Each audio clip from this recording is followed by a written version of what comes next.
दोस्तों don't fear, सारे doubt होंगे क्लियर क्योंकि ये जय हिंद दोस्तों। आज हम लेके आए हैं आपके लिए हिंदी का इंपॉर्टेंट टॉपिक काव्यगत सौंदर्य के तत्व, ठीक है ना। और काव्यगत सौंदर्य के तत्व में जो है हम पढ़ेंगे आज रस के बारे में, ठीक है। रस, ठीक है ना। रस वो वाला रस नहीं सर, गन्ना का रस हो जो ये मतलब चीनी का रस, शरबत, ये सब ये सारी चीजें नहीं है। रस का मतलब, हालांकि फिलहाल ये भी समझ लीजिए कि रस ही है। हा, वाह भाई, आनंद आ गया। ऐसे ही रस होता है। अगर हम बात करते हैं रस के बारे में, पहले इस रस को रख देते हैं क्योंकि डिस्टरबेंस होगा।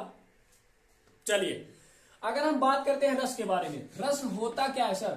रस का मतलब ये होता है जैसे आप किसी कविता को पढ़ रहे हो, किसी पोयम को पढ़ रहे हो बढ़िया से और आसानी से, और क्या होता क्या है कि आप उस कविता में लीन हो जाते हो। कोई दोहा जैसे है ना, कबीरा खड़ा बाजार में सबकी मांगे खैर, ना काहू से दोस्ती और ना काहू से बैर, ठीक है ना। तो ऐसे इस तरीके से दोहा वगैरह में, जैसे कबीर पंथी की दुआ है, यानी कि कबीर सच्चाई की दुआ, बिहार सच्चाई की दुआ है, ठीक है ना।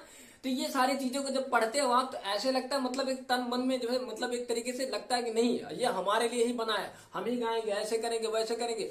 तो ऐसे, और एग्जाम्पल के तौर पर हम बता देते हैं आपको, जैसे आज के समय में जो सॉन्ग वगैरह निकल रहे हैं, तो गाने को सुनने के बाद जो ऐसे फीलिंग होता है कि किसी गाना हमारे लिए ही बना गया है, ठीक है ना। यानी कि इसको गढ़ा गया है तो हमारे लिए ही गढ़ा गया है ना, ठीक है।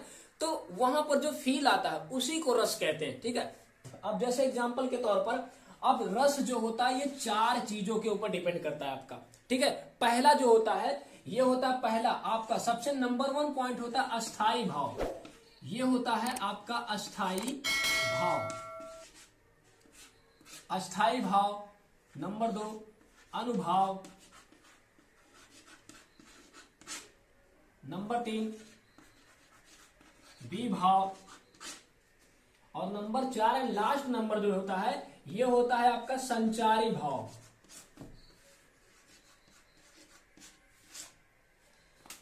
ठीक है, यानी कि मतलब अस्थाई भाव, अनुभाव, विभाव और संचारी भाव, ठीक है। ये चार चीजों के बारे में जो है आज हम पढ़ेंगे, ठीक है।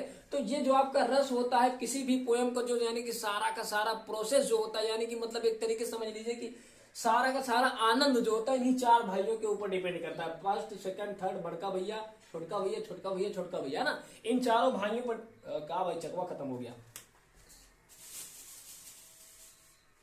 इन चारों भाइयों पर डिपेंड करता है, ठीक है। चलिए अब देखते हैं अगर हम अस्थाई भाव के बारे में।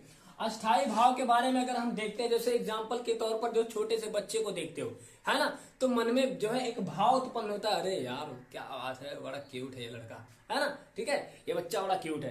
तो ऐसे यानी कि मतलब जब किसी भी पोएम को पढ़ रहे होते हैं, किसी भी कविता को, किसी भी छंद को, किसी भी दोहे को जब हम पढ़ रहे होते हैं, तो हमारे मन के अंदर जो भाव स्थित रहते हैं पहले से ही और अचानक से जागृत हो जाते हैं, उस भाव को कहते हैं अस्थाई भाव, ठीक है ना। यानी कि मतलब ये स्थित रहता है हमारे अंदर ही, ठीक है। और इसके बाद जब हम कविता को पढ़ते हैं, कभी छंद को पढ़ते हैं, दोहा को पढ़ते हैं, तो ये क्या होता है, अपने आप जो ऑटोमेटिकली जागृत होने लगता है, ठीक है। नहीं भाई हम जाएंगे पहले, अरे पहले हम जाएंगे, ठीक है। ये जागृत होने लगता है, ठीक है। आगे बढ़ते हैं।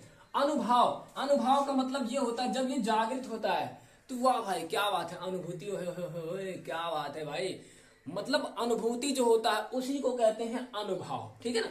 ये होता है यानी कि जब आंतरिक भाव जागृत हो जाता है, जागृत होने के बाद जो है पूरा का पूरा जो है, यानी कि पूरा का पूरा बाह्यतम वातावरण जो है इसके ऊपर डिपेंड करता है। लगता है कि जैसे मतलब तन बदन में वाह भाई क्या बात है, एक तरीके से मतलब जोश उत्पन्न हो गया है कि वीर तुम बढ़े चलो, धीर तुम बढ़े चलो, सामने पहाड़ हो, सिंह की दहाड़ हो, तुम निडर डरो नहीं, तुम निडर डटो वहीं, है ना। ऐसे लग रहा है कि जैसे मतलब, ठीक है। तो ये अनुभव के ऊपर डिपेंड करता है, ठीक है। इसके बाद आ जाता है आपका विभाव।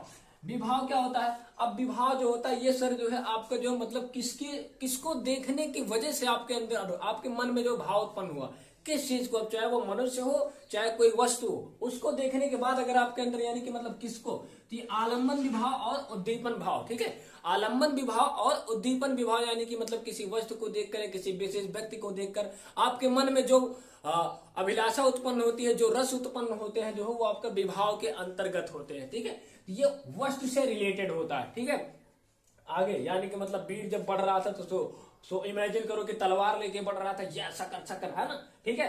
चलो आगे देखते हैं। संचारी भाव। संचारी भाव का मतलब ये होता है कि जब ये तीनों भाई जो है निकल पड़े हैं तो संचारी भाव कहते हैं अरे भाई हमको भी, अरे साथ में तो लेकर चलो, हम भी आ रहे हैं, है ना। संचारी भाव भी दौड़ते हुए चले जाते हैं। मतलब ये हुआ कि ये भावनाओं का आदान प्रदान, मन में बुलबुला सा फूटने लगता है। ओए होए क्या बात है, बेसन के लड्डू, समोसे की खुशबू, है ना।